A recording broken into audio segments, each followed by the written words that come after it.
és l'honor més gran de la meva carrera.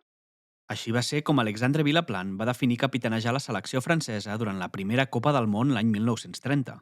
El jugador prometia una gran carrera com a futbolista, però 14 anys més tard va morir afusellat per haver col·laborat amb el nazisme.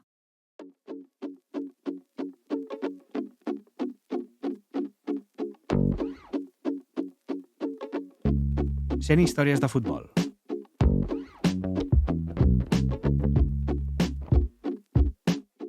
Episodi 2. El braçalet de sang.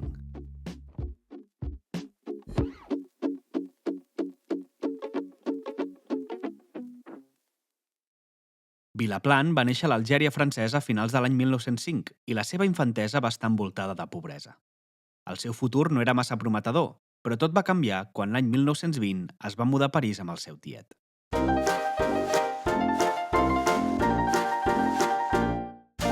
França travessava els seus anys bojos, una època de prosperitat econòmica i cultural. L'esport va agafar una dimensió molt major a la que tenia i els diaris van començar a dedicar pàgines senceres a parlar-ne. S'havia tornat a disputar el Tour de França després de la Primera Guerra Mundial i el 1924 París va ser la seu dels Jocs Olímpics. Tot això va posar el jove Vilaplan al centre d'un entorn que mai havia conegut a la seva Algèria natal. Ell va veure-hi esperança i possibilitats, i el context social li va permetre començar a desenvolupar el seu talent pel futbol. La seva habilitat amb la pilota va fer que l'anglès Victor Gibson, entrenador del Set, el fitxés pel seu equip, fent-lo debutar l'any 1922. Com a curiositat, Gibson va ser el primer entrenador de la història de la selecció catalana l'any 1912, en una derrota 7-0 contra França, i també va ser un dels primers entrenadors estrangers de la Lliga francesa. La seva bona arribada i el domini del joc aeri van convertir a Vilaplan en una peça clau malgrat la seva tendra edat, i la trucada de la selecció no es va fer esperar. L'any 1926 va debutar en una victòria contra Bèlgica per 4-3 i 2 anys després va formar part de l'equip que va viatjar fins a Amsterdam a competir en els Jocs Olímpics. Malauradament, pels interessos de França, van ser eliminats per Itàlia en el primer partit.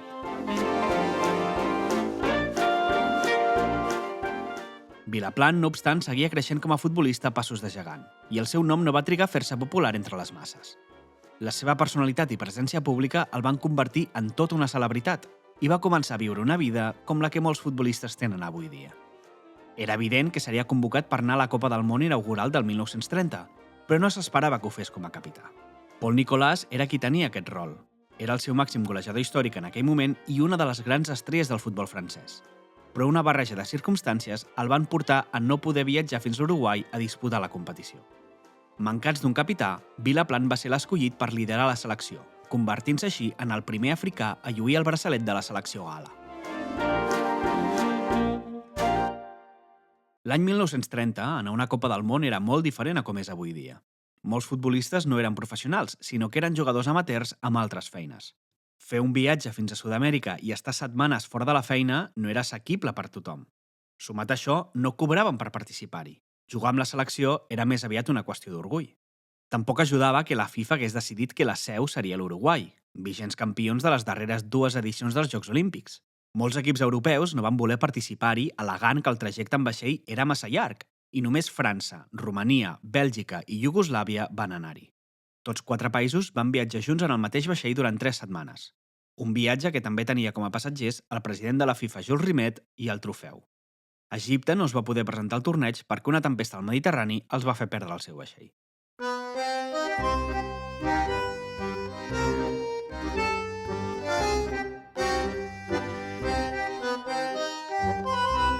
La França de Vilaplan tindria l'honor de jugar el primer partit d'una Copa del Món, i el seu inici en la competició no podria haver sigut millor. Els francesos van derrotar Mèxic per 4-1 en un partit en què Lucien Laurent va marcar el primer gol en la història del torneig. França va començar amb bon peu, però els següents partits van ser 2 derrotes contra Argentina i Xile. Els argentins es van classificar per a les semifinals, mentre que les altres 3 seleccions quedaven eliminades i marxaven a casa amb les mans buides. L'argentí Luis Monti, qui va marcar el gol de la victòria contra França, va perdre la final contra els anfitrions. No obstant, 4 anys més tard aconseguiria alçar el trofeu jugant amb Itàlia, sent així l'únic jugador que ha jugat la final de la Copa del Món amb 2 seleccions diferents.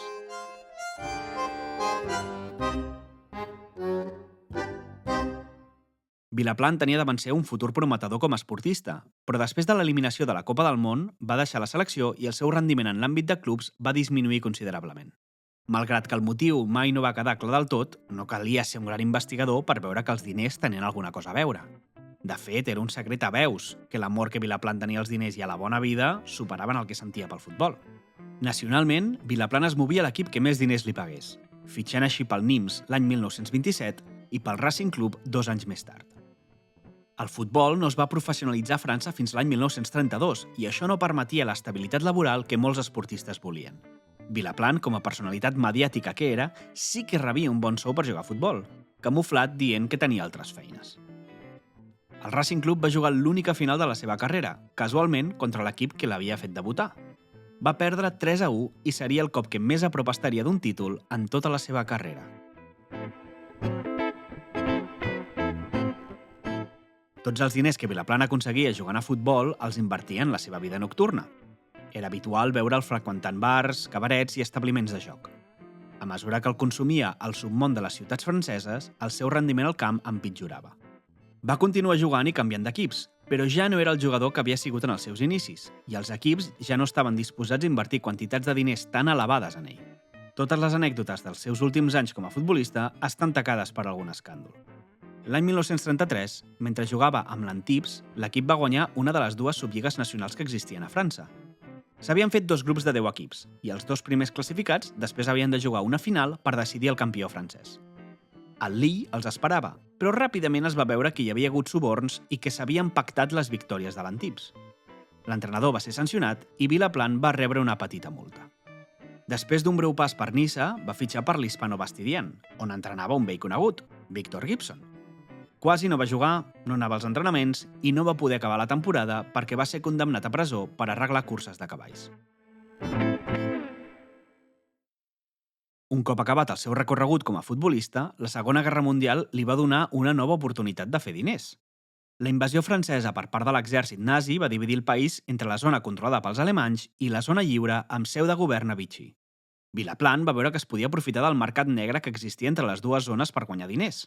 El contraban i l'extorsió jueus van fer treure el monstre que tenia dins i el van portar a ser condemnat a presó.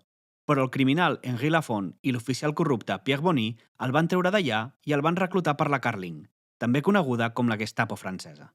Vilaplan havia canviat el braçalet de capità per un braçalet amb l'esvàstica.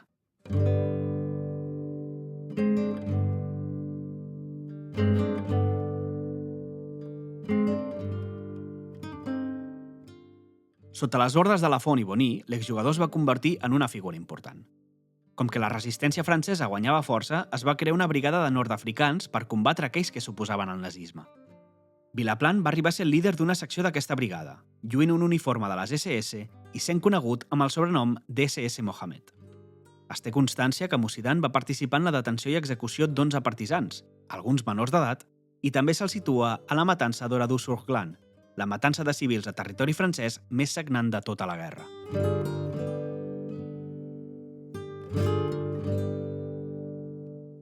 Vilaplan estava del bàndol dels nazis, però la seva lleialtat no estava lligada a cap bandera. Quan la balança de la guerra va començar a canviar i una derrota alemanya s'apropava, Vilaplan va canviar d'equip.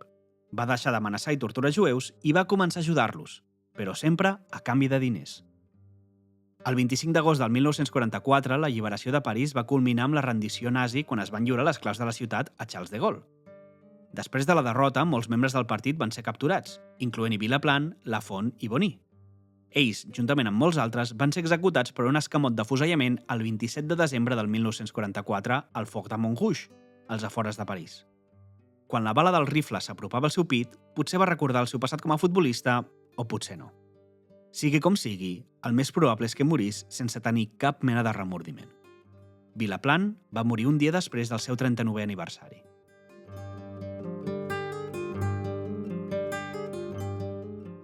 Dos jugadors que també van participar en els Jocs Olímpics del 1928 van tenir una vida i un final similar.